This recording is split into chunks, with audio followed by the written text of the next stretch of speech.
Handa na ba ang inyong mga puso para sa isang kwentong susubok sa inyong pananaw tungkol sa pag-ibig at pagpapatawad? Halina't pakinggan natin ang isang salaysay na magpapatunay na kung minsan, ang pinakamalakas na sigaw ay nagmumula sa pinakatahimik na mga labi. Sabi nila, ang bawat tahanan ay mayroong sariling kwento. Pero paano kung ang isang tahanan ay nababalot na lamang ng katahimikan?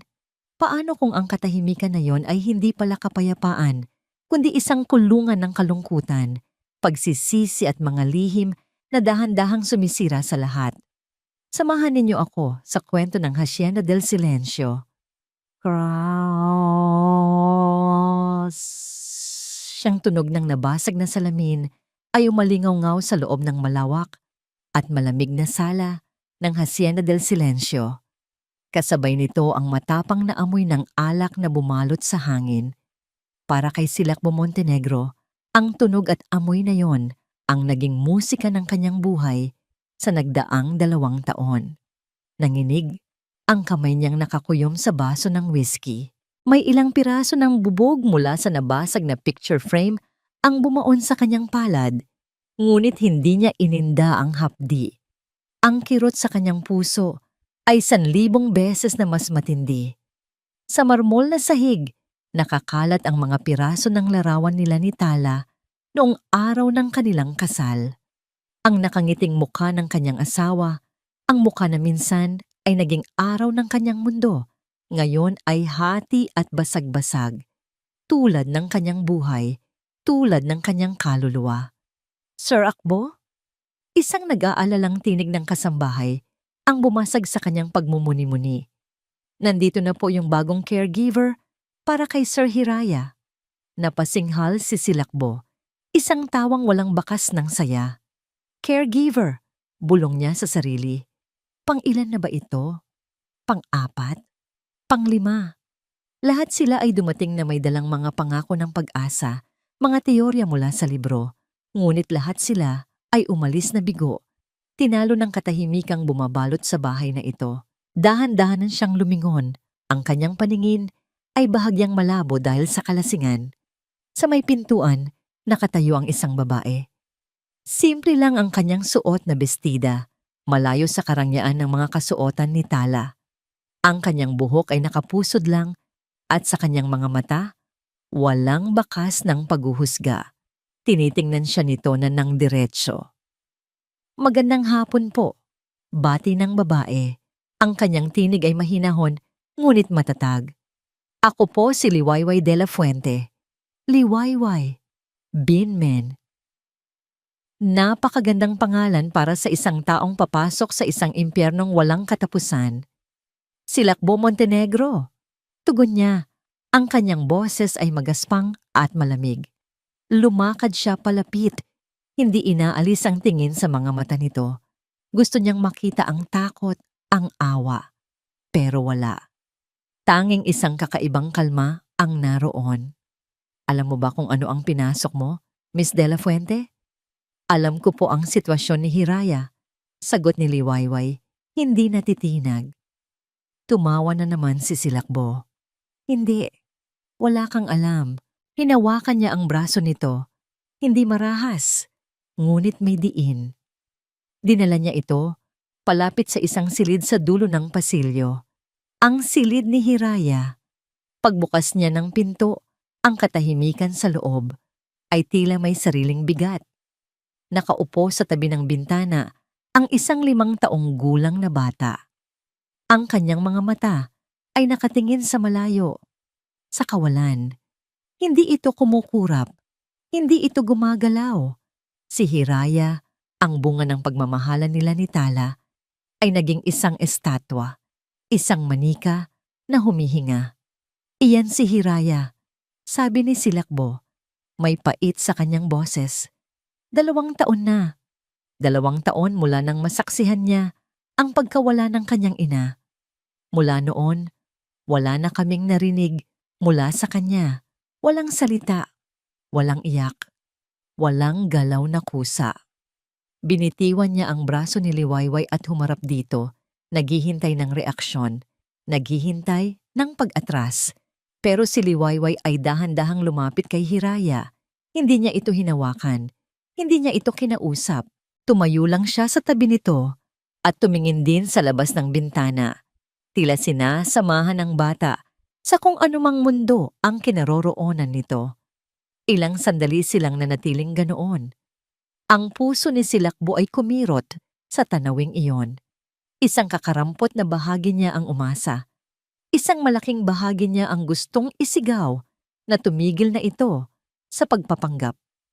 Akbo, mahal? Isang malambing na tinig ang tumawag mula sa likuran. Si Marilag, ang kakambal ni Tala. Lumapit ito at agad na yumakap sa braso ni Silakbo. Ang kanyang mga mata ay puno ng pag-aalala. Ngunit nang dumaan ang tingin niya kay Liwayway, isang matalim na sulyap ang panandali ang gumuhit sa kanyang mukha bago ito muling napalitan ng isang maamong tanong ngiti. Ikaw na ba ang bagong caregiver? Tanong ni Marilag kay Liwayway. Ang boses ay matamis, ngunit may pahiwatig ng awtoridad. Sana ay magtagal ka. Kawawa naman ang pamangkin ko at ang bayaw ko.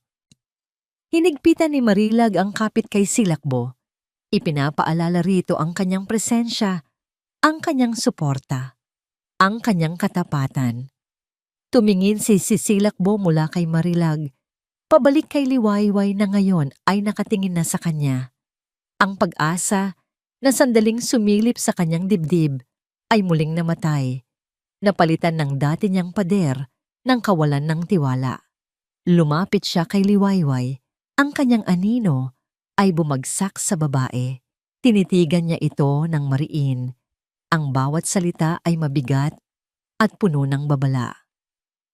Isang buwan, Miss De La Fuente, deklara niya. Ang boses ay halos isang bulong, ngunit sapat na para marinig. Bibigyan kita ng isang buwan. Kung sa loob ng isang buwan ay wala pa ring magbago, malaya ka ng lisanin ang pamamahay na ito. Huwag ka nang daragdag sa mga basag na bagay dito sa loob. Ang banta ni Silakbo Montenegro ay nanatili sa isipan ni Liwayway kinabukasan, ngunit hindi ito takot ang idinulot sa kanya, kundi determinasyon. Isang buwan, 30 araw para gumawa ng milagro sa isang lugar kung saan ang pag-asa ay matagal nang namatay. Hindi siya nagsimula sa pagpilit kay Hiraya na magsalita. Alam niyang ang sugat ng bata ay mas malalim pa sa kayang abutin ng mga salita. Sa halip, sinimulan niya ang kanyang trabaho sa labas, sa dating hardin ng hasyenda na ngayoy pinamumugaran na ng matataas na damo at mga tuyong sanga. Para sa kanya, ang hardin ay isang refleksyon ng pamilyang naninirahan dito. Minsay maganda at puno ng buhay, ngunit ngayoy napabayaan at nalulunod sa kalungkutan. Habang nagbubunot siya ng damo at nagpuputol ng mga lanta ng halaman, nararamdaman niya ang isang pares ng mga matang nakamasid sa kanya. Nang tumingala siya, nakita niya ang maliit na figura ni Hiraya, nakatayo sa bintana ng kanyang silid, tahimik na nanonood. Hindi ngumiti si Liwayway o kumaway. Tanging isang bahagyang pagtango ang ibinigay niya. Isang pagkilala na nakikita niya ito bago muling ipinagpatuloy ang kanyang ginagawa. Nais niyang iparamdam sa bata na ang kanyang presensya ay hindi isang pilit na pagtatanghal, kundi isang kusang pag-aalay. Sa kalagitnaan ng kanyang paglilinis, narinig niya ang mga yabag sa kanyang likuran. Grabe ka namang magtrabaho, Liwayway. Baka naman mapagod ka agad niyan. Bati ni Marilag. May dalang isang bandehado na may lamang 2 tasa ng tsaa. Ang kanyang ngiti ay asing tamis ng asukal, ngunit ang kanyang mga mata ay nanatiling malamig. Nagdala ako ng maiinom. Maupo ka muna. Salamat po, Mama Marilag. Magalang na sagot ni Liwayway habang pinupunasan ang pawis sa kanyang noo. Naupo sila sa isang lumang bangkong bato. Alam mo, panimula ni Marilag, marami nang sumubok sa posisyon mo, mga eksperto, mga terapista, pero lahat sila sumuko. Si Hiraya, malakas ang kanyang kalooban. Namana niya sa aking kapatid, si Tala. May kung anong diin sa paraan ng pagbanggit niya sa pangalan ng kapatid, isang halo ng lungkot at pagmamay-ari. Gagawin ko po ang lahat ng aking makakaya. Simpleng tugon ni Liwayway. I know you will, dear. Ngumiti si Marilag. At sa kanyang pagtayo para iabot ang tasa, bahagya siyang natisod. Ang mainit na tsaa ay tumapon, hindi mismo kay Liwayway, ngunit 1 pulgada lang ang layo mula sa kanyang braso, pumaso sa lupa. Oh my goodness, I'm so sorry. Ang clumsy ko talaga. Mabilis na kinuha ni Marilag ang mga panyo, ngunit alam ni Liwayway, sa paraan ng pagkakatapon, sa bilis ng paghingi ng tawad, na yon ay hindi isang aksidente.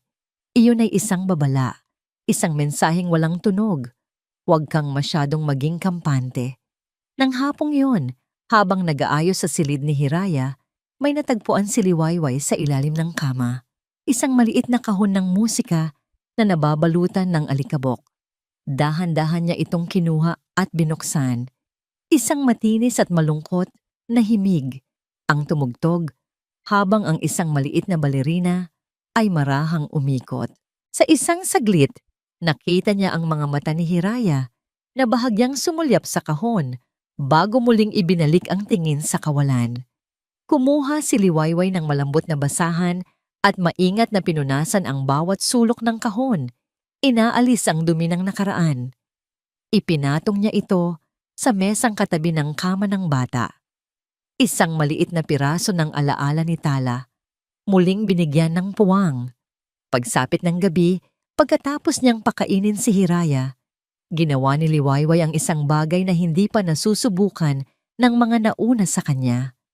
Pinatay niya ang pangunahing ilaw sa kwarto at tanging isang maliit na lampshade sa sahig ang kanyang itinira.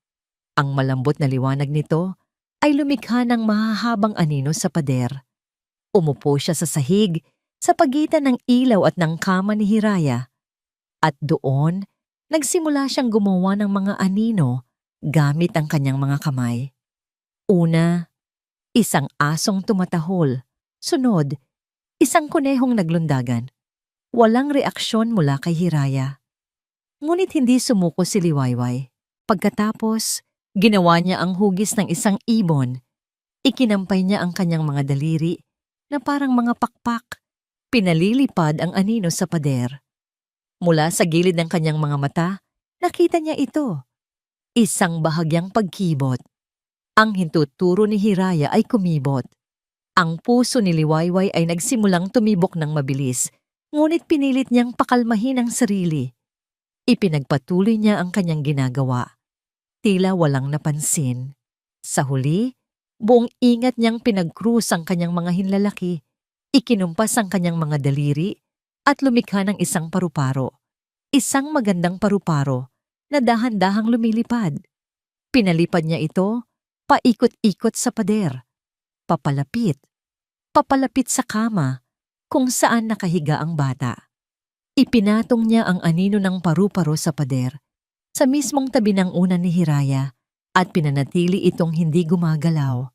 1 segundo, 2, 3, at nangyari ang himala. Dahan-dahan na tila may sariling isip at kalooban, ang kanang kamay ni Hiraya ay nagsimulang umangat mula sa pagkakahiga sa kama. Nanginginig ito ng bahagya, isang patunay ng matagal na hindi paggamit.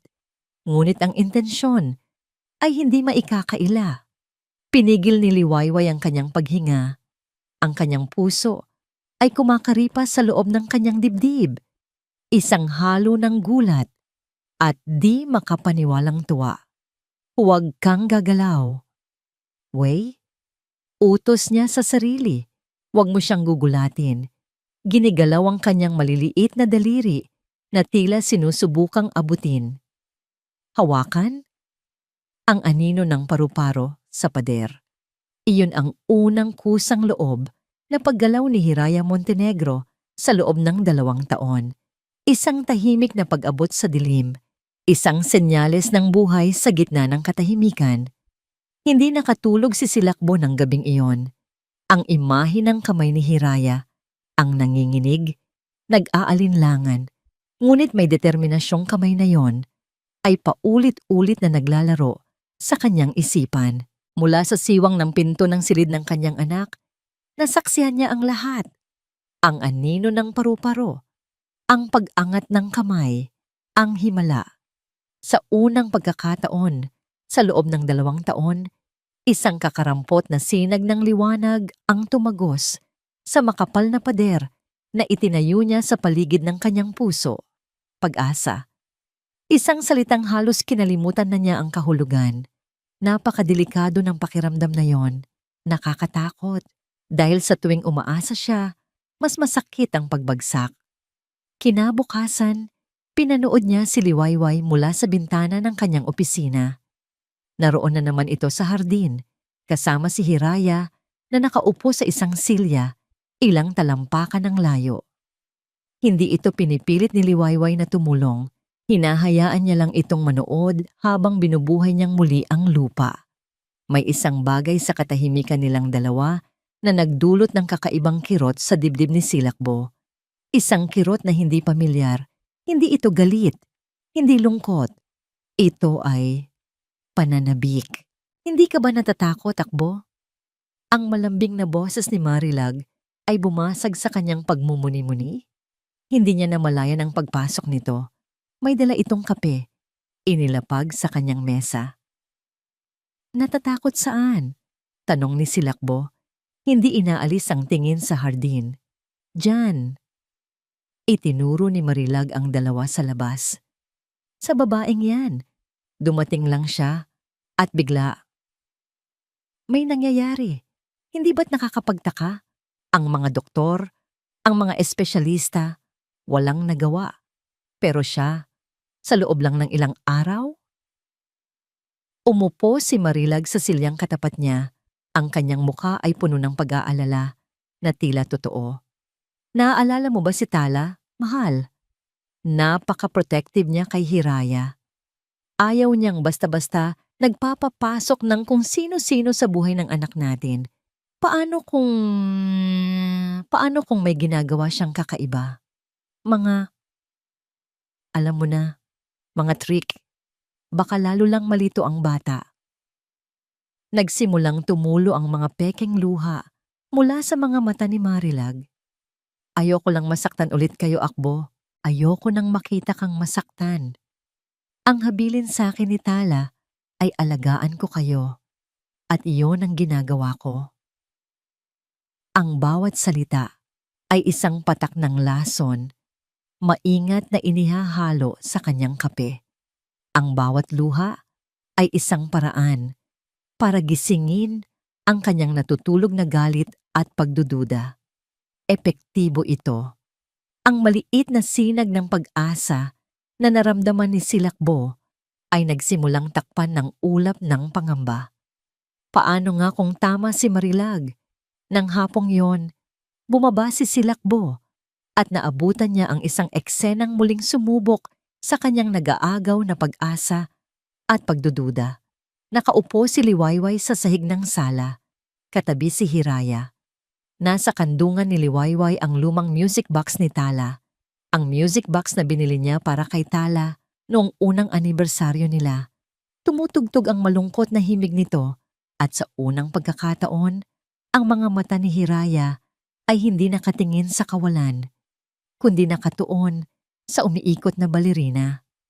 Para kay Liwayway, isa itong tagumpay, isang koneksyon.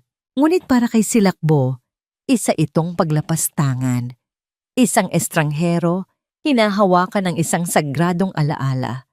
Ang laso ni Marilag ay biglang kumalat sa kanyang sistema.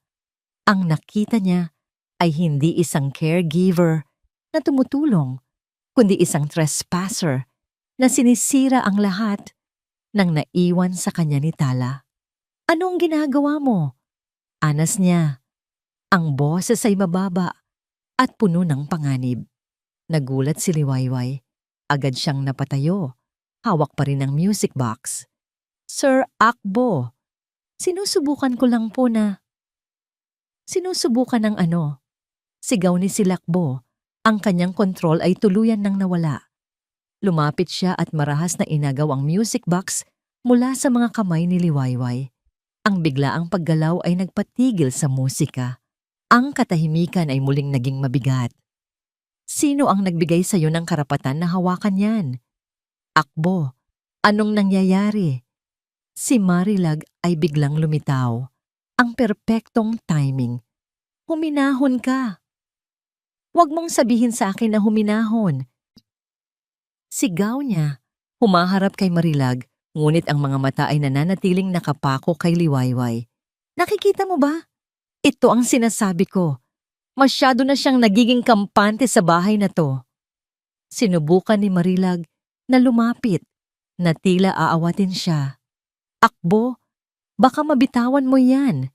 At sa isang perpektong kalkuladong paggalaw, habang inaawat, si Silakbo, sinadya ng siko ni Marilag na tamaan ang kamay nito. Ang music box, ang alaala ni Tala. Nahulog ito. Chorus. Ang tunog ng pagbagsak nito sa marmol na sahig ay mas malakas, mas masakit kaysa sa nabasag na picture frame noong nakaraang araw.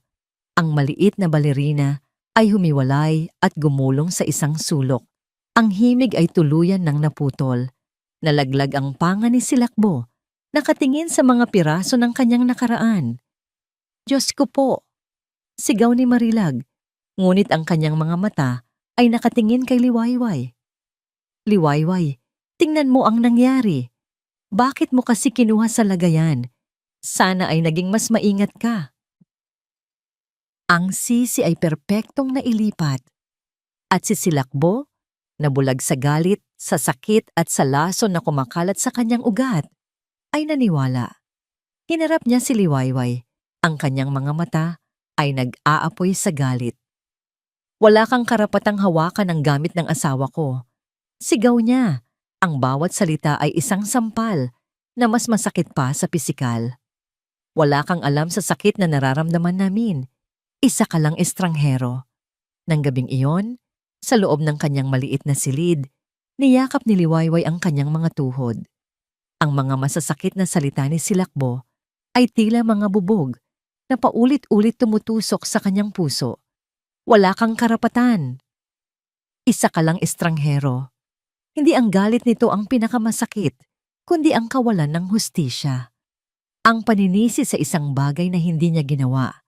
At si Marilag, ang mabilis na pagturo nito sa kanya, ang kunwari pag-aalala na nakakubli sa isang malamig na tagumpay. Ramdam niya ang laro, ngunit wala siyang patunay. Wala siyang kakampi. Pinunasan niya ang kanyang mga luha. Ang pag-iyak ay hindi makakatulong. Ang pagsuko ay hindi isang opsyon. Naalala niya ang nanginginig na kamay ni Hiraya na inaabot ang anino sa pader. Iyon ang kanyang dahilan. Hindi siya aalis dahil lang sa isang lalaking bulag sa sarili nitong pighati. Ngunit para matulungan ang bata at para maintindihan ang lalaki, kailangan niyang maintindihan ang multo na nagmumulto sa kanilang lahat. Si Tala. Sino si Tala Velez Montenegro? Sa likod ng mga basag na larawan at masasakit na alaala. Anong klaseng ina siya? Anong klaseng asawa? Kinabukasan, lumapit siya sa isa sa mga matatandang kasambahay. Manang, pwede po bang magtanong? Mayroon po bang lumang bodega dito na pwede kong ayusin?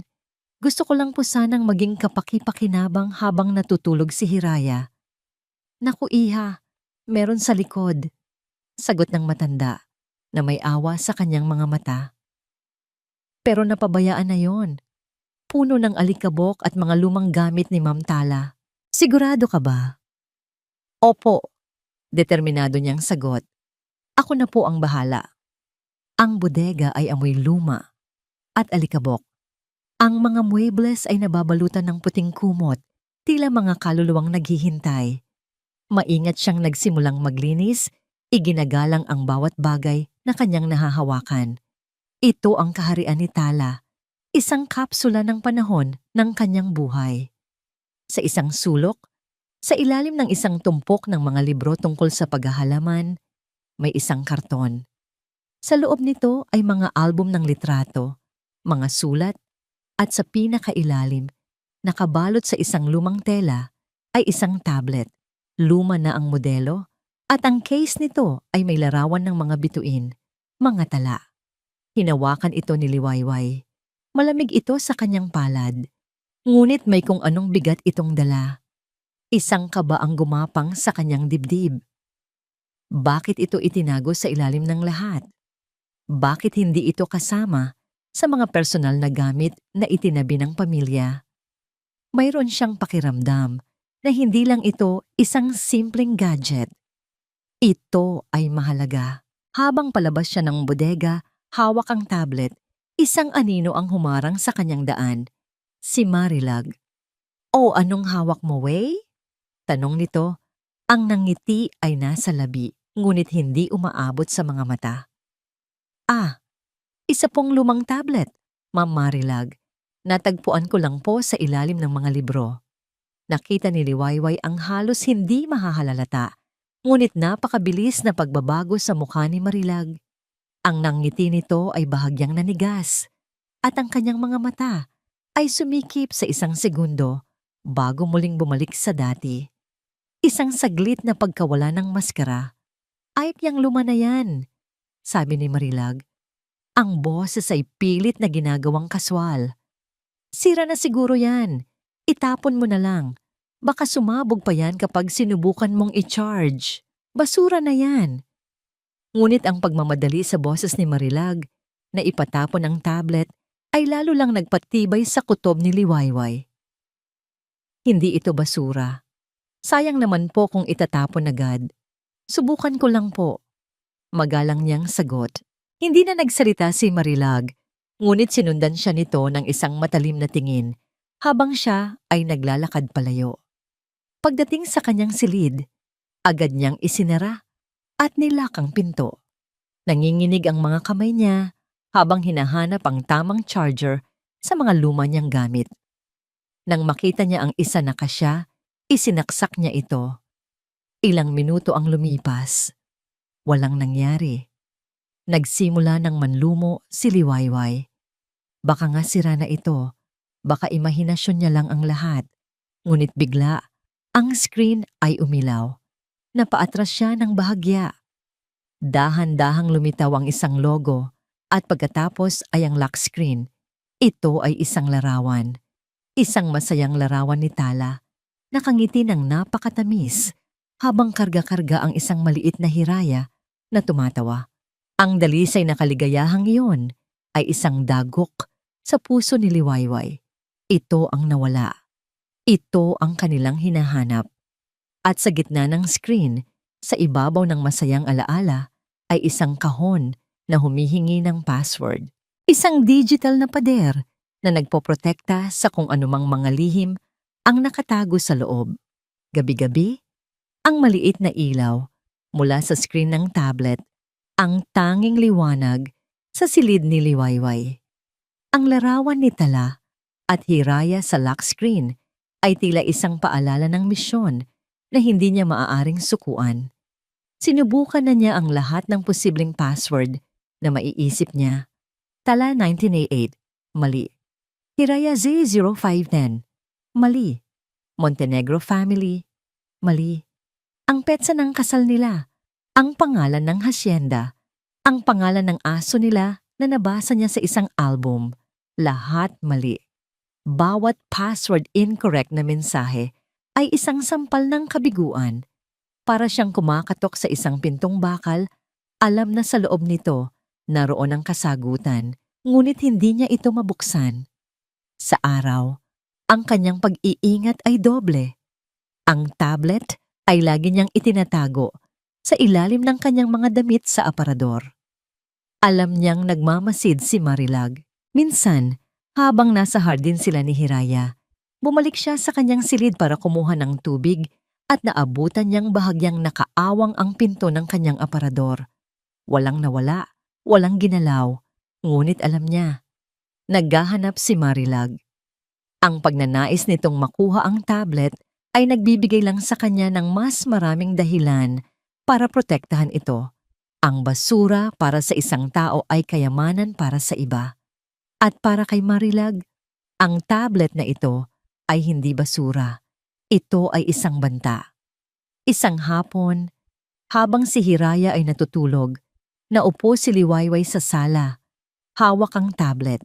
Tinititigan na naman niya ang larawan. Ang ngiti ni Tala ay napakatotoo. Ano kaya ang nasa isip nito nang kunan ang litratong yon? Hindi mo pa rin tinitigilan yan. Ang boses ni Silakbo ay biglang umalingaw-ngaw sa likod niya. Malamig at walang emosyon. Napatayo si Liwayway. Ang kanyang puso ay biglang kumabog.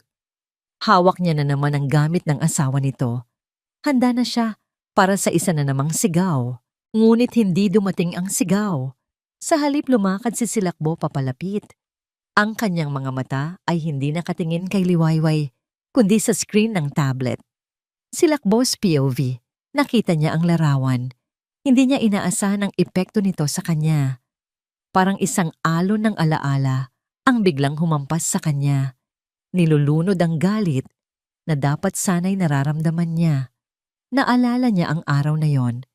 Ang init ng araw, ang amoy ng dagat, ang tawa ni Tala na mas maliwanag pa sa araw. Si Hiraya ay isang taong gulang pa lang noon. Napakaliit, napakasaya. End of Silakbo's POV. Sa sansinag yan, bulong ni Silakbo, ang boses ay bahagyang nanginginig, halos para sa sarili niya lang. Ang unang beses na dinala namin si Hiraya sa probinsya, galit na galit si Tala sa akin noon dahil ayaw kong sumama. Masyado daw akong abala sa trabaho, pero pinilit niya ako. Isang mapait na ngiti ang gumuhit sa kanyang mga labi. Sabi niya, "Akbo, ang mga sandaling ito, hindi na babalik. Ang trabaho, laging nandyan lang." Tama siya. Tama siya. Pero huli na nang maintindihan ko. Tumingin siya kay Liwayway sa unang pagkakataon, ngunit ang tingin niya ay tila tumatagos lang dito, nakatingin sa isang bagay sa nakaraan. Iyon ang pinakamasayang araw ng buhay namin bilang isang pamilya. Pagkatapos niyan, nagsimula nang magbago ang lahat. Bigla, tila napansin niya ang kanyang ginagawa, ang pagbubukas ng sarili sa isang estranghero. Ang pader ay muling tumaas. Umubo siya, itinago ang kanyang emosyon at tumalikod. "Itago mo na yan," sabi niya. Mas formal na ngayon, bago naglakad paalis. Naiwan si Liwayway na tulala, hawak ang tablet. Ngunit ngayon, hawak na rin niya ang isang piraso ng pag-asa. Sansinag, iyon na ba? Nang gabing iyon, nanginginig ang mga daliri niya habang tinatype ang bagong salita. SANSINAG. Pinindot niya ang enter. Naghintay siya. Password incorrect. Napasuntok si Liwayway sa hangin sa sobrang frustrasyon. Napakalapit na niya, ngunit napakalayo pa rin. Ano ang kulang? Kinabukasan, ang tensyon sa bahay ay mas ramdam pa kaysa dati. Si Marilag ay hindi na mapakali. Nakikita niya ang maliliit na pagbabago. Ang paraan ng pagtingin ni Silakbo kay Liwayway ay hindi na kasing talim ng dati. Ang pag-asa ni Marilag ay nauubos na. Kailangan niyang gumawa ng isang bagay na desperado, isang bagay na hindi na mabubura. Nasa itaas ng engrandeng hagdanan si Liwayway kasama si Hiraya. Ipinapakita niya sa bata kung paano gumulong ang isang maliit na bola sa bawat baitang. Nakatayo lang si Hiraya, nanonood. Bigla, mula sa ibaba, isang malakas na tunog ng isang nabasag na florera ang umalingaw-ngaw. Blag! Nagulat si Hiraya sa biglaang ingay. Sa kanyang pagkataranta, napaatras siya. Ang kanyang maliit na katawan ay nawalan ng balanse, natumba, at nagsimulang gumulong pababa sa unang baitang ng hagdan. "Hiraya!" sigaw ni Liwayway. Sa isang iglap, tumalon siya, Iniinda ang sakit ng pagbagsak ng kanyang mga tuhod sa matigas na kahoy at nasalo ang bata bago pa ito tuluyang mahulog sa mas matatarik na bahagi. Niyakap niya ng mahigpit ang nanginginig na bata. Sakto namang dumating si Marilag. Tumatakbo. Ang kanyang mukha ay isang perpektong maskara ng pagkagulat at takot. Diyos ko, liwayway! Sigaw niya. Ang bawat salita ay isang akusasyon. Anong ginagawa mo? Bakit mo siya pinabayaan malapit sa hagdan? Muntik mo nang mapahamak ang pamangkin ko. Ang sigaw ni Marilag ay parang isang punyal na bumaon sa pandinig ni Silakbo. Tumatakbo siyang lumabas mula sa kanyang opisina. Ang bawat tibok ng kanyang puso ay isang martilyong pumupukpok ng galit at takot. Ang nakita niya sa paanan ng hagdan ay isang eksenang direktang kinuha mula sa kanyang pinakamasasamang bangungot. Si Marilag, nakaluhod sa sahig, yakap-yakap si Hiraya. Ang kanyang bayaw ay umiiyak, habang ang kanyang anak ay nanginginig na parang isang dahon sa gitna ng bagyo. Ang mga mata ay nanlalaki sa takot. At sa itaas ng hagdan, nakatayo si Liwayway. Ang kanyang mukha ay maputla, ang kanyang mga kamay ay bahagyang nakaangat pa. Tila hindi alam ang gagawin. Para kay Silakbo, ang larawan ay malinaw. Kasalanan, kapabayaan, panganib. Anong nangyari? Sigaw niya, ang kanyang boses ay isang kulog sa loob ng tahimik na hasyenda. Akbo! Humagulgol si Marilag.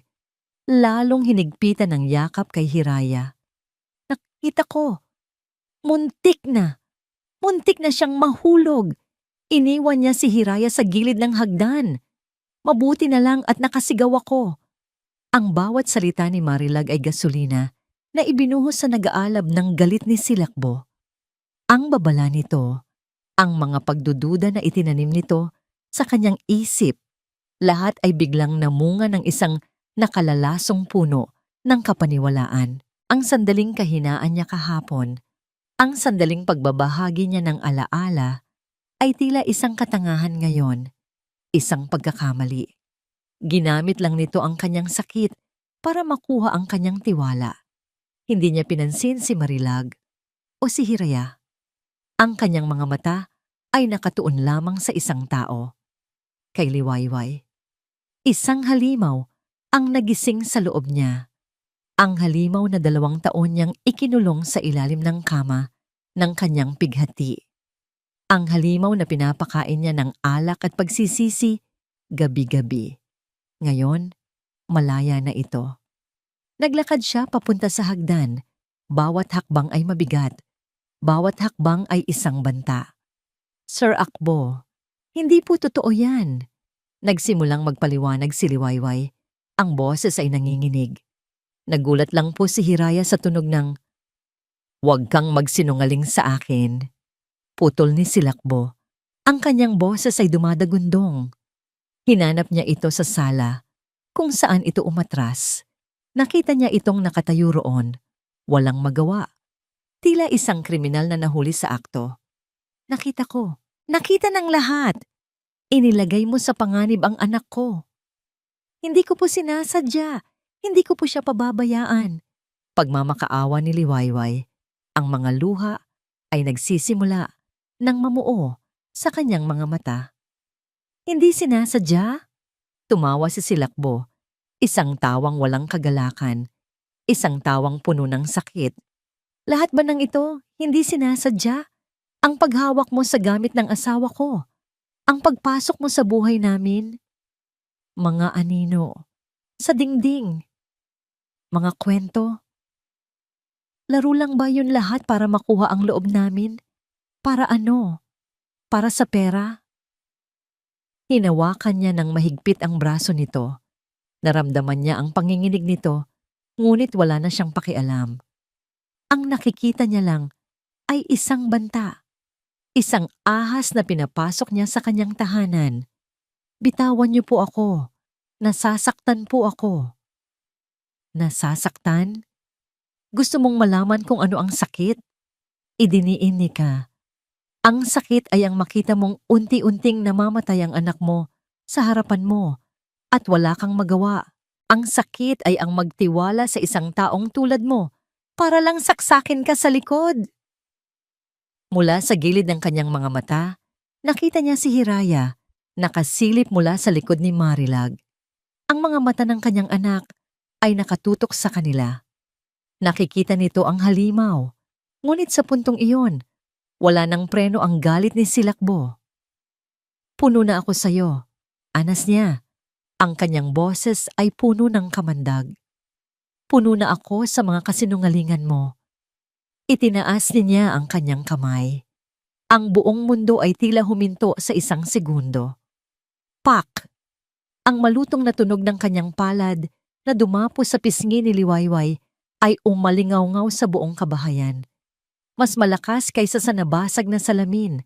Mas malakas kaysa sa nabasag na music box. Nabitawan niya ito. Napaatras si Liwayway, hawak ang namumula niyang pisngi.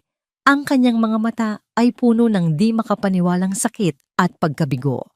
Ang halimaw ay nagsalita sa huling pagkakataon. Ang bawat salita ay isang hatol. Umalis ka sa bahay ko. Ang pisngi ni Liwayway ay namamanhid, ngunit ang hapdi sa loob ng kanyang puso ay higit pa sa anumang pisikal na sakit. Para siyang isang estatwa na nabitawan sa sahig at nabasag.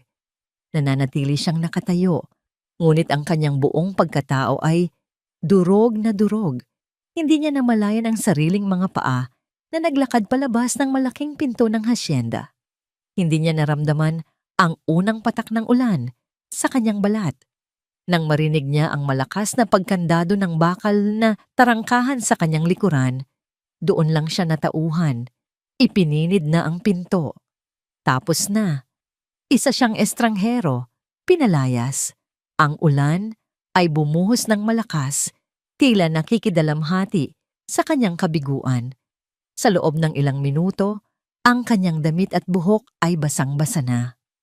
Ngunit nagpatuloy lang siya sa paglalakad sa madilim na kalsada.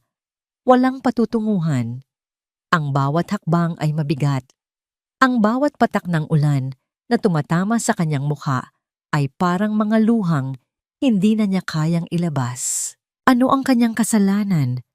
Ang subukang magdala ng kaunting liwanag sa isang madilim na tahanan? Ang subukang abutin ang isang batang nalulunod sa katahimikan? Ang maniwala, kahit sa isang saglit, na ang lalaking puno ng pait ay may puso pa ring may kakayahang magtiwala? Sa wakas, pagod na ang kanyang mga binti at nanlalamig na ang kanyang katawan. Nakakita siya ng isang lumang waiting shed sa gilid ng kalsada at doon siya sumilong. Umupo siya sa malamig na sementong upuan. Niyakap ang kanyang sarili para sa kaunting init na hindi niya mahanap. At doon, sa kalagitnaan ng gabing walang bituin, sa ilalim ng rumaragas ang ulan, ang lahat ng pinigil niyang emosyon ay bumuhos. Umiyak siya. Umiyak siya para sa sakit ng sampal, para sa bigat ng mga akusasyon, para sa kawalan ng katarungan. Umiyak siya para kay Hiraya, na ngayon ay naiwan sa piling ng isang babaeng alam niyang mapagpanggap. At umiyak siya para kay Silakbo, isang taong biktima rin, biktima ng sarili nitong kalungkutan, nabulag ng sakit hanggang sa hindi na nito makita ang katotohanan. Sa gitna ng kanyang paghagulgol, isang alaala ang biglang sumulpot sa kanyang isipan. Isang alaala na sariwa pa. Masakit, ngunit mahalaga. Ang sandali sa sala, ang sandali kung kailan, sa isang iglap, ibinaba ni Silakbo ang kanyang pader. Sa San Sinag yan. Ang unang beses na dinala namin si Hiraya sa probinsya, sabi niya. Akbo, ang mga sandaling ito, hindi na babalik. Naalala niya ang bawat salita. Naalala niya ang sakit sa mga mata nito habang nagkwekwento. Ngunit may isa pang detalye, isang maliit na parirala na binitiwan nito na nooy hindi niya pinansin, ngunit ngayoy tila isang kulog na yumanig sa kanyang pandinig. Iyon ang pinakamasayang araw ng buhay namin. Naaalala ko pa, palubog na ang araw at itinuro niya ang unang bituin na nakita namin. Ang unang bituin, biglang tumigil sa pag-iyak si Liwayway. Nanlaki ang kanyang mga mata. Ang asawa niya, ang pangalan nito ay Tala. Tala, bituin. Sansinag, ang lugar. Sinubukan niya iyon. Mali. Ngunit paano kung ang password ay hindi lang ang lugar? Paano kung ito ay ang buong alaala? Ang pinakamahalagang bahagi ng alaalang iyon, ang simbolo ng kanilang pag-ibig at kaligayahan, ang unang bituin, ang unang tala. Isang panginginig ang gumapang sa buong katawan ni Liwayway, ngunit hindi ito dahil sa lamig. Ito ay dahil sa isang biglaang pagkaunawa, isang nakakagulat na katiyakan. Iyon na iyon. Nararamdaman niya sa kaibuturan ng kanyang kaluluwa. Ang tablet. Nandoon ang katotohanan. Ang katotohanan kung bakit si Marilag ay desperadong makuha ito. Ang katotohanan na siyang magpapalaya kay Hiraya. Ang katotohanan na siyang magliligtas kay Silakbo mula sa sarili niyang bilangguan. Ang sakit sa kanyang pisngi ay nawala. Napalitan ng isang nag-aalab na determinasyon. Ang pagkabigo ay napalitan ng isang mapanganib na misyon. Hindi pa tapos ang laban. Sa katunayan, ngayon pa lang ito magsisimula. Tumayo si Liwayway. Tumingala siya sa madilim na langit. Hinahayaan ng ulan na hugasan ang kanyang mga luha. Ang kanyang mga kamao ay nakakuyom sa kanyang gilid. Hindi na siya ang babaeng umiiyak sa waiting shed. Kailangan kong bumalik. Bulong niya sa hangin. Ang kanyang boses ay matatag at puno ng isang bagong tuklas na lakas. Para kay Hiraya. Para sa katotohanan. Ang katahimikan sa silid ni Hiraya ay mas mabigat kaysa dati. Hindi na ito ang blangkong katahimikan ng kawalan, kundi isang katahimikang puno ng sakit. Nakatayo si Silakbo sa tabi ng kama, ang kanyang mga mata ay nakatitig sa natutulog na anyo ng kanyang anak. Mataas ang lagnat nito. Ang maliit na katawan ay nanginginig sa ilalim ng makapal na kumot at paminsan-minsan isang mahinang ungol ang kumakawala sa mga labi nito. Mula nang umalis si Liwayway, mula nang masaksihan nito ang karahasan sa sala, hindi na ito bumuti. Ang tunog ng sampal na ibinigay niya kay Liwayway ay paulit-ulit na umaalingaw-ngaw sa kanyang isipan. Ang alaala ng takot sa mga mata nito, ang pagkabigong hindi maipinta sa mukha nito, ay tila isang multong hindi siya tinitigilan. Pinunasan niya ng basang bimpo ang noo ni Hiraya. Mainit, napakainit. Ako ang may kasalanan nito. Paulit-ulit na bulong ng isang tinig sa kanyang isipan. Ako ang halimaw, hindi siya. Ang galit na naramdaman niya kahapon ay nawala na. Napalitan ng isang malawak at malamig na karagatan ng pagsisisi. Naniwala siya sa mga lason ni Marilag. Nagpadala siya sa sarili niyang demonyo. At ang kanyang anak ang nagbabayad para sa kanyang kasalanan. Liwayway's POV. Ang gabi ay madilim at ang hangin ay malamig. Ang ulan ay tumila na, ngunit ang putik ay malambot sa ilalim ng mga paa ni Liwayway habang maingat siyang naglalakad sa gilid ng mataas na bakod ng Hacienda del Silencio. Hindi na siya ang babaeng umiiyak at kaawa-awa. Ang bawat hakbang niya ay may layunin. Ang bawat paghinga niya ay may determinasyon. Ang nasa isip niya lang ay ang mukha ni Hiraya. Ang mga matang puno ng takot. Hindi para sa sarili niya ang pagbabalik na ito. Para sa bata. Sa likurang bahagi ng malawak na lupain, may isang maliit at kinakalawang na tarangkahan na ginagamit ng mga hardinero. Alam niyang hindi ito gaanong binabantayan. Sa tulong ng isang malaking bato, nagawa niyang sirain ang lock nito nang hindi gumagawa ng malakas na ingay. Nasa loob na siya. Ang hacienda sa gabi ay isang natutulog na higante. Ang mga bintana ay madidilim na mga matang nakamasid. Bawat kaluskos ng mga dahon ay tila isang sigaw. Ngunit pinilit niyang huwag magpadala sa takot. Dahan-dahan siyang lumapit sa bahay, gumapang sa gilid ng mga pader, sa ilalim ng mga bintana, hanggang sa marating niya ang pinto ng kusina. Tulad ng inaasahan niya, hindi ito nakalock. Sa loob, ang tanging liwanag ay mula sa buwan na sumisilip sa mga bintana. Ang bawat anino ay tila isang halimaw na nag-aabang. Kinabisado niya ang daan patungo sa kanyang dating silid sa may servants' quarters. Bawat tapak niya sa sahig na kahoy ay isang panganib. Pagdating niya sa pinto ng kanyang dating kwarto, huminga siya ng malalim bago ito dahan-dahang binuksan. Walang nagbago. Ang lahat ay nasa ayos pa rin. Tila naghihintay sa kanyang pagbabalik. Mabilis siyang nagtungo sa aparador, nanginginig ang mga kamay sa pag-aabang. Inalis niya ang mga nakatuping damit at doon, sa ilalim, naramdaman ng kanyang mga daliri ang malamig at pamilyar na hugis ng tablet. Isang buntong hininga ng tagumpay, ang muntik nang kumawala sa kanyang mga labi. Hawak na niya. Kailangan na lang niyang makaalis. Marilag's POV Transition. Sa kanyang malawak na silid, biglang napamulat ng mata si Marilag.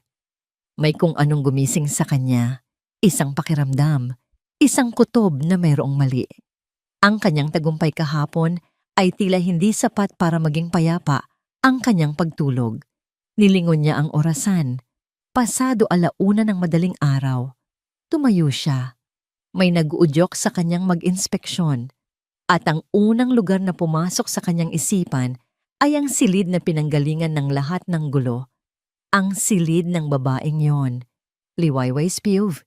Nang isusukbit na ni Liwayway ang tablet sa loob ng kanyang damit, narinig niya ito.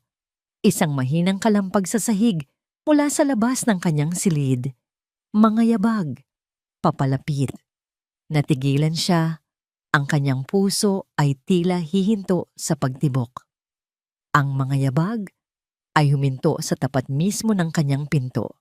Ang doorknob ay dahan-dahang umikot. Click! Bumukas ang pinto. Ang liwanag mula sa pasilyo ay gumuhit ng isang mahabang parihaba sa sahig. At sa gitna nito, nakatayo ang isang figura, si Marilag. Nakatayo ito roon, nakasuot ng isang sutlang roba, ang kanyang buhok ay bahagyang magulo. Ngunit ang kanyang mga mata ay gising na gising.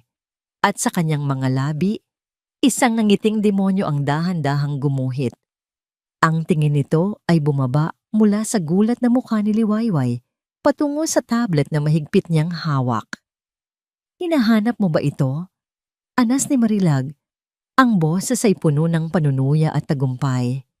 Ang ngiti ni Marilag ay isang siwang papunta sa impyerno. Para kay Liwayway, ang lahat ay tila bumagal. Ang pag-asa na naramdaman niya kanina ay biglang napalitan ng dalisay na panganib. Akin na yan, utos ni Marilag. Ang boses ay hindi na nagpapanggap na malambing. Ito ay malamig, matalim, at puno ng pagbabanta. Dahan-dahan itong humakbang pasulong. Ang mga kamay ay nakaunat na parang mga kuko ng isang agila. Hindi! Mariing sagot ni Liwayway. Hinigpitan ng hawak sa tablet at umatras. Hanggang sa ang likod niya ay tumama sa pader. Wala na siyang matatakbuhan. Kung ano man ang nasa loob nito, kailangang malaman ng lahat. Walang dapat malaman, sigaw ni Marilag. At sa isang iglap, sinugod niya si Liwayway. Nagsimula ang isang desperadong pag-aagawan. Hindi ito isang away ng lakas, kundi isang away ng determinasyon. Si Marilag, na itinutulak ng takot na mabunyag ang kanyang lihim, ay puno ng bagsik. Kinakalmot niya, tinutulak, sinusubukang agawin ang tablet. Si Liwayway naman, na ang tanging armas ay ang pag-asang mailigtas si Hiraya, ay mahigpit na yumayakap sa tablet. Ginagawa itong panangga. Ginagamit ang kanyang buong bigat para hindi ito makuha. Bitawan mo sabi, mang-aagaw ka. Sigaw ni Marilag. Ang kanyang magandang mukha ay nabahiran na ng kabaliwan. Para ito kay Hiraya, para sa nanay niya. Ganting sigaw ni Liwayway habang iniiwasan ang isang kalmot na tumama sa kanyang braso. Ang ingay ng kanilang pag-aaway, ang mga sigaw, ang kalabog ng mga katawan na tumatama. Sa pader, ang tunog ng mga nababasag na gamit ay umalingaw-ngaw sa tahimik na gabi, umaakyat sa hagdan, at pumasok sa silid kung saan isang ama ang binabagabag ng kanyang konsensya. Tumigil kayo! Ang boses ni Silakbo ay isang kulog na bumasag sa kanilang dalawa. Nakatayo siya sa may pinto. Ang kanyang mukha ay isang gusot ng pagkalito, pagsisisi, at ngayon, pagkabigla. Sa likod niya, nakasilip ang maliit na ulo ni Hiraya. Ang mga mata ay nanlalaki sa takot habang pinapanood ang kaguluhan. Sa isang segundo, natigilan ang dalawang babae. Ngunit iyon lang ang pagkakataong kailangan ni Marilag. Ginamit niya ang pagkakataon para itulak si Liwayway ng buong lakas. Natumba si Liwayway sa sahig. Ang tablet ay tumalsik mula sa kanyang mga kamay at dumula sa sahig. Huminto malapit sa paanan ni Silakbo. Nagsimula ang isang karera. Si Marilag ay tumakbo para kunin ito, ngunit mas mabilis si Liwayway. Dumapa siya sa sahig at nakuha itong muli. Ngunit ngayon, si Marilag ay nasa ibabaw na niya. Dinadaganan siya. Pinipilit na kunin ang tablet. Akin na sabi. Sa gitna ng kaguluhan, sa ilalim ng bigat ni Marilag, alam ni Liwayway na ito na ang kanyang huli at tanging pagkakataon. Hinawakan niya ang tablet gamit ang nanginginig na mga kamay. Ang kanyang mga daliri ay desperadong naghahanap ng tamang letra sa touchscreen. Ang password, ang alaala, ang huling pag-asa. Sa huling lakas na natitira sa kanya, habang sinusubukan ni Silakbo na awatin si Marilag, isinigaw niya ang mga salita na tila isang dasal. Ang unang tala. Sa pagitan ng mga daliri nilang nag-aagawan, na-type ang mga letra ANGUNANGTALA. Isang mahinang click ang narinig. Ang lock screen ay nawala. At sa katahimikan na biglang bumalot sa silid, isang video ang kusang nagplay. Ang screen ay umilaw, nanginginig. Ang nasa video ay ang loob ng pamilyar na kotse ng pamilya. Nakaupo sa driver's seat si Tala. Ang kanyang mukha ay basang-basa ng luha. Ang kanyang buhok ay bahagyang magulo. Hawak niya ang tablet. Itinutok sa kanyang sarili. Ang kanyang boses, nang marinig ito ni Silakbo, ay isang punyal na direktang tumusok sa kanyang puso. Akbo! Mahal ko, humihikbing sabi ni Tala sa video. Kung pinapanood mo to, ibig sabihin, hindi na ako nakauwi. Patawarin mo ako.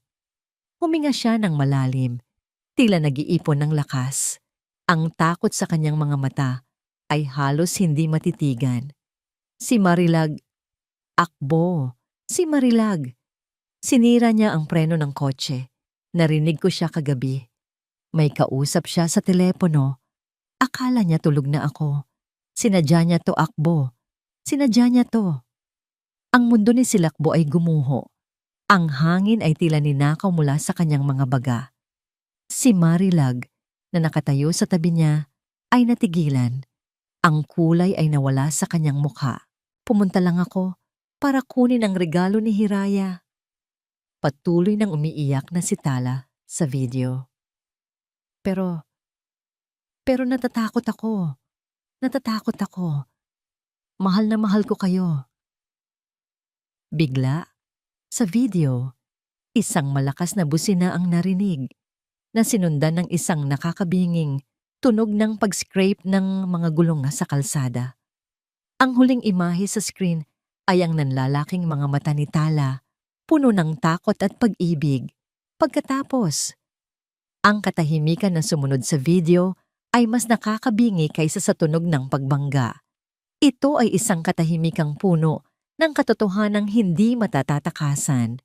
Isang katotohanang nagpaguho sa pundasyon ng buhay ni Silakbo Montenegro. Ang imahe ng takot sa mga mata ni Tala. Ang huling hikbi. Ang huling mahal na mahal ko kayo.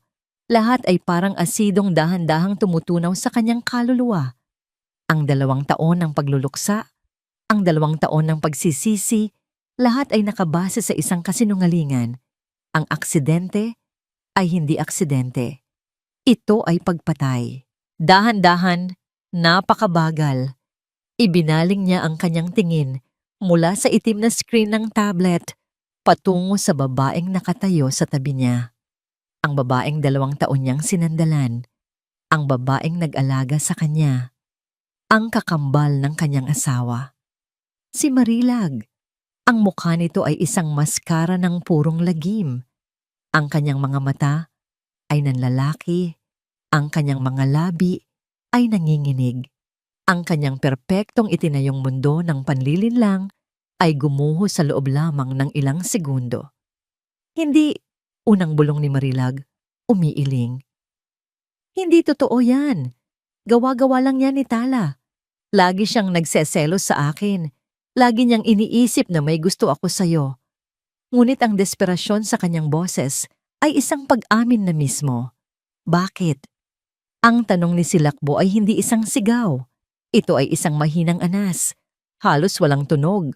Ngunit ang bigat nito ay yumanig sa buong silid. Bakit Marilag?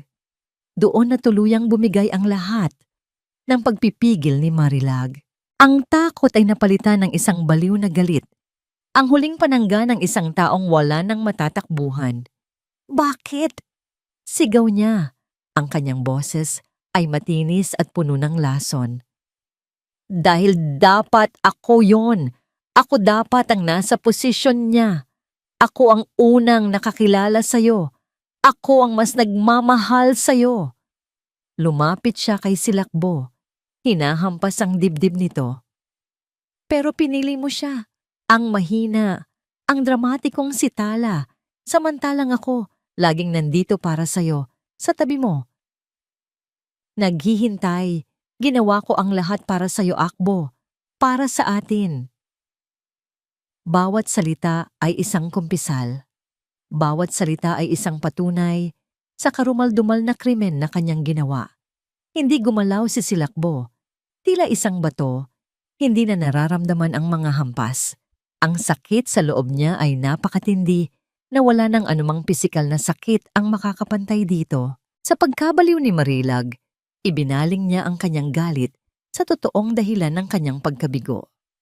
Si Liwayway, na dahan-dahang bumabangon mula sa sahig, hawak pa rin ang tablet na parang isang sagradong relikya. At ikaw, sigaw ni Marilag, ang kanyang mga mata ay nag-aapoy. Dumating ka at sinira mo ang lahat. Mang-aagaw ka ng pamilya, ahas ka. Sumugod siya, ang kanyang mga kamay ay nakaunat na parang mga kuko, handang manakit, handang sirain ang huling piraso ng katotohanan. Ngunit bago pa man niya maabot si Liwayway, isang tinig ang pumigil sa lahat. Isang tinig na maliit, mahina at nanginginig. Isang tinig na 2 taon nang hindi naririnig sa loob ng Hacienda del Silencio. Ang tinig ay nanggaling mula sa may pinto. Doon, nakatayo ang maliit na figura ni Hiraya. Hindi na ito nakasilip, nakatayo ito ng buo. Ang kanyang maliit na katawan ay hindi na nanginginig. Ang kanyang kanang kamay ay nakaangat. Ang kanyang hintuturo ay nakaturo ng diretso. Kay Marilag, ang kanyang mga labi ay bumuka. Ha! Napahinto ang lahat. Napalingon si Silakbo. Napalingon si Marilag. Napatingin si Liwayway. Ang mga luha ay tumutulo na sa kanyang mga mata. Ha! Li! Ang mga mata ng bata ay puno ng isang bagay na matagal nang nawala. Pag-unawa at takot at galit. Mau! Ang salita ay binitiwan. Halimaw! Ang unang salita ni Hiraya Montenegro sa loob ng 2 taon. Isang hatol, isang katotohanan na mas malinaw pa kaysa sa anumang video. Ang salitang yon ang tuluyang nagpabagsak kay Marilag. Napaluhod siya sa sahig. Ang kanyang kabaliwan ay napalitan ng isang ganap at hindi maikakailang pagkatalo. Habang sisilakbo naman, sa unang pagkakataon, ay tumingin sa kanyang anak at nakita hindi ang isang basag na manika, kundi ang isang batang bayani. Ang kanyang anak, ang kanyang Hiraya. Ang pagdating ng mga pulis ay mabilis at tahimik, tila isang aninong pumasok para kunin ang isang kaluluwang matagal ng ligaw. Walang sigawan, walang pagtutol. Nang pusasan si Marilag, hindi ito pumalag. Ang lahat ng apoy at kabaliwan sa kanyang mga mata ay nawala. Napalitan ng isang blangko at malamig na pagkatalo. Habang dinadala siya palabas, ang kanyang mga mata ay sandaling nagtama sa mga mata ni Silakbo. Walang galit, walang pagsisisi, tanging isang nakakakilabot na kawalan. Pagkatapos, wala na siya. Ang lason ay tuluyan ng inalis mula sa Hacienda del Silencio. Nang mawala na ang mga kumukutitap na ilaw ng sasakyan ng pulis, isang nakakabinging katahimikan ang muling bumalot sa kabahayan. Ngunit iba na ito. Hindi na ito ang katahimikan ng pighati, kundi ang katahimikan pagkatapos ng isang matinding bagyo. Ang katahimikan na nagbibigay daan para makita ang lahat ng nasira. Binalingan ni Silakbo ang kanyang anak. Si Hiraya ay nakatayo pa rin sa may pinto. Ang maliit niyang katawan ay nanginginig. Sa isang iglap, nawala ang galit, nawala ang pagkabigla. Ang natira na lang ay ang pagiging isang ama. Lumuhod siya at niyakap ang kanyang anak. Sa unang pagkakataon, sa loob ng 2 taon, naramdaman niya ang mga braso ni Hiraya na yumakap pabalik sa kanya, mahigpit na mahigpit. At doon, sa dibdib ng kanyang ama, humagulgol si Hiraya. Isang iyak na puno ng takot, ng sakit, at ng kaluwagan. Isang iyak na matagal na niyang ikinulong. At habang yakap niya ang kanyang umiiyak na anak, umiyak na rin si Silakbo. Sa kabilang dulo ng silid, tahimik na nanonood si Liwayway. Ang kanyang misyon ay tapos na.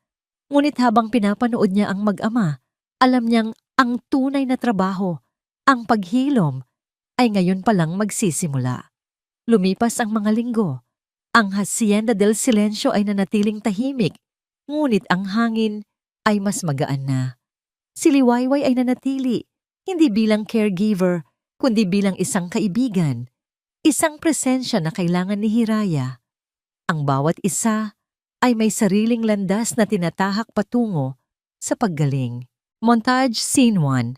Nakaupo si Silakbo sa isang komportableng upuan, kaharap ang isang therapist. Ang silid ay maliwanag. Ang salitang binitiwan niya, sabi ni Silakbo, ang boses ay basag, ay halimaw. At tama siya. Dahil iyon ang naging ako. Ang sarili kong pighati, ginawa akong halimaw sa mata ng sarili kong anak. Montage Scene 2. Sa isang maliwanag na silid-aralan, isang speech therapist ang nagpakita ng isang flashcard kay Hiraya. Isang larawan ng bola. Botla. Sabi ng therapist. Tinitigan ito ni Hiraya. Sabi niya, at pagkatapos ay ngumiti. Bola! Isang maliit na tagumpay, isang malaking hakbang. Sa buong panahong iyon, nagpapanatili ng distansya sina Silakbo at Liwayway. May isang hindi nakikitang pader sa pagitan nila. Isang pader na gawa sa isang sampal, sa masasakit na salita, sa nawalang tiwala. Nakikita ni Silakbo kung paano alagaan ni Liwayway si Hiraya. Kung paano unti-unting bumabalik ang nangiti at sigla ng kanyang anak sa tulong nito.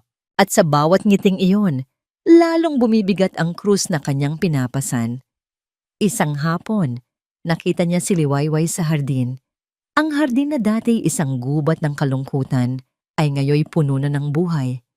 May mga bulaklak na namumukadkad, may mga halamang luntian. Ito ang hardin na binuhay ni Liwayway. Tulad ng ginawa niya sa kanyang anak, dahan-dahan siyang lumapit. Bawat hakbang ay tila may bigat na 1 tonelada. Nakaluhod si Liwayway, nag-aalis ng ilang damo. Hindi nito namalayan ang kanyang pagdating. Liwayway, tawag niya.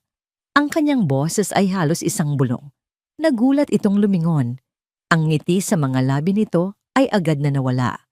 Napalitan ng isang maingat at walang emosyong ekspresyon. Tumayo ito at pinagpagan ng kanyang mga kamay. Walang nagsalita. Tanging ang huni ng mga ibon at ang amoy ng basang lupa ang nasa pagitan nila. Salamat, panimula ni Silakbo, nahihirapang hanapin ang mga tamang salita. Salamat sa pagliligtas mo sa anak ko, sa pagliligtas mo sa akin, das mo. Tumango lang si Liwayway. Alam ni Silakbo na hindi sapat ang pasasalamat. Alam niyang may isang sugat na kailangan niyang gamutin, isang kasalanang kailangan niyang pagbayaran.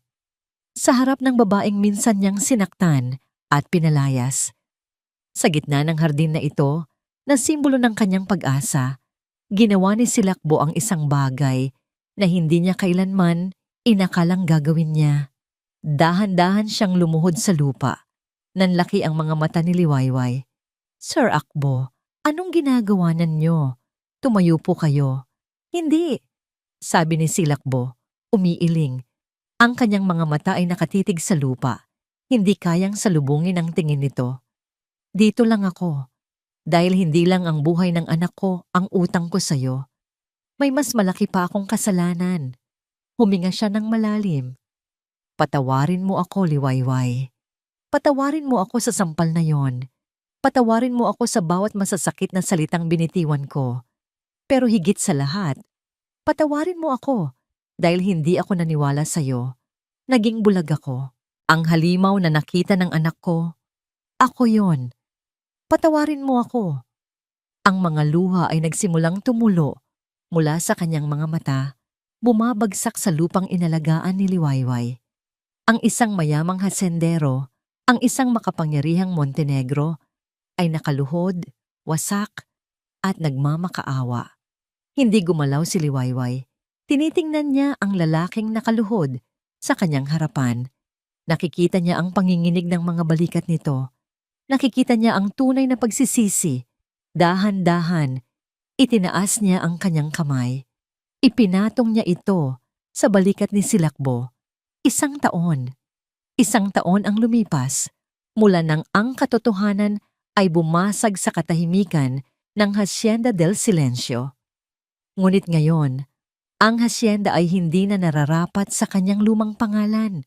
Kung bibigyan ito ng bagong pangalan, marahil ay tatawagin itong Hacienda de la Luz, ang tahanan ng liwanag. O marahil, Hacienda de la Esperanza, ang tahanan ng pag-asa. Ang hangin ay hindi na mabigat sa kalungkutan.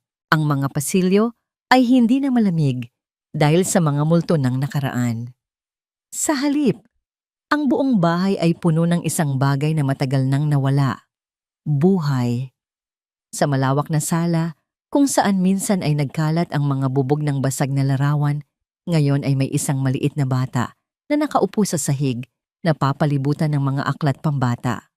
And the little bird flew high up in the sky. Basa ni Hiraya, ang kanyang maliit na daliri ay maingat na sumusunod sa bawat salita. Ang kanyang boses ay malinaw at puno ng sigla. Sa bawat pahina na kanyang binubuklat, isang bagong mundo ang nabubuo. Sa may sofa, tahimik na nakaupo sina Silakbo at Liwayway, magkatabi. Hindi sila magkahawak kamay, ngunit ang distansya sa pagitan nila ay puno ng init at pag-unawa. Pinapanood nila ang bata, ang kanilang mga muka ay isang larawan ng pagmamahal at paghanga. Nang matapos ni Hiraya ang aklat, tumingala siya at pumalakpak. Tapos na. Very good, anak. Sabi ni Silakbo. Ang kanyang nangiti ay umaabot sa kanyang mga mata. Ang pait na dating nakaukit sa kanyang muka ay napalitan ng isang malalim na kapayapaan. Ang galing-galing mo naman, Hiraya. Puri ni Liwayway. Ang kanyang boses ay kasing lambing ng umaga. Tumakbo si Hiraya palapit sa kanila at yumakap sa kanilang mga binti. Mama Wei, Papa Akbo, can we plant the tree now? Of course, sagot ni Silakbo. Ginulo ang buhok ng kanyang anak. Sa hardin, ang dating na pabayaang lupa ay isa ng paraiso. Ang mga bulaklak na itinanim ni Liwayway ay namumukadkad sa iba't ibang kulay. Sa gitna ng hardin, may isang maliit na butas na hinukay ni Silakbo kaninang umaga. Lumapit silang tatlo. Si Hiraya ay may bitbit na isang maliit na puno. Isang sapling na may ilang lunti ang dahon. Handa na ba kayo? Tanong ni Silakbo. Tumango ang dalawa. Naupo si Silakbo sa lupa. Ipinapakita kay Hiraya kung paano maingat na ilalagay ang puno sa butas. Pagkatapos, si Liwayway naman ang lumuhod. Tinutulungan ng bata na takpan ng lupa ang mga ugat nito. Ang kanilang mga kamay ay nagkasalubong sa ilalim ng lupa. Ang magaspang na kamay ng isang lalaking natutong maging malakas muli. Ang malambot na kamay ng isang babaeng hindi sumuko sa pagbibigay ng pag-asa. At ang maliliit na kamay ng isang batang simbolo ng kanilang bagong simula. Nang matapos, tumayo silang tatlo at tiningnan ang kanilang ginawa. Isang maliit na puno, nakatayo ng tuwid, handang harapin ang araw. Ano ang pangalan niya, Papa? Tanong ni Hiraya. Tumingin si Silakbo kay Liwayway. Isang tinging puno ng pasasalamat, pagsisisi at isang pag-ibig na mas malalim pa sa karagatan. Hindi ko alam kung karapat-dapat pa ako. Bulong ni Silakbo. Sapat lang para marinig ni Liwayway. Pagkatapos ng lahat ng ginawa ko sa'yo, hinawakan ni Liwayway ang kanyang kamay. Ang una nilang paghawak kamay pagkatapos ng isang taon. Lahat tayo ay nagkakamali, Akbo. Mahinahon niyang sagot. Ang mahalaga ay kung paano tayo bumabangon at bumangon ka. Dahil sa'yo, sabi ni Silakbo, hinigpitan ng hawak. Binigyan mo ng Liwayway ang madilim kong mundo. Humarap siya sa kanyang anak. Ang pangalan niya, sabi niya, ang kanyang boses ay puno ng emosyon, ay pag-asa. Ngumiti si Hiraya. Pag-asa, ulit niya. Sa paglubog ng araw, ang ginintuang liwanag ay bumalot sa kanilang tatlo. Nakatayo sila roon, isang pamilya na binuo hindi ng dugo, kundi ng pagpapatawad. Isang pamilya na sinubok ng kasinungalingan, winasak ng pighati, ngunit muling itinayo sa pundasyon ng katotohanan at pinatibay ng isang pag-ibig na natutong maghilom.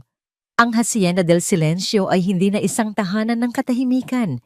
Ito na ngayon ay isang tahanan ng pag-asa, pag-ibig, at isang walang katapusang Liwayway. At dito po nagtatapos ang kwento ng paghilom at bagong pag-asa para kina Silakbo, Liwayway, at ng batang si Hiraya. Mula sa kaibuturan ng aking puso, maraming pong salamat sa inyong muling pagsama sa isa na namang paglalakbay ng puso at damdamin. Bawat segundo na inyong inilaan upang pakinggan ang kanilang salaysay ay isang malaking karangalan para sa akin. Habang isinusulat ko ang kwento ni na Akbo at Liwayway, isa po itong paalala sa akin na sa bawat isa sa atin, mayroong mga laban na kinakaharap sa loob ng ating mga tahanan at sa kaibuturan ng ating mga puso. Isang paalala na kung minsan, ang pinakamalakas na kalaban ay ang sarili nating pighati at pagsisisi.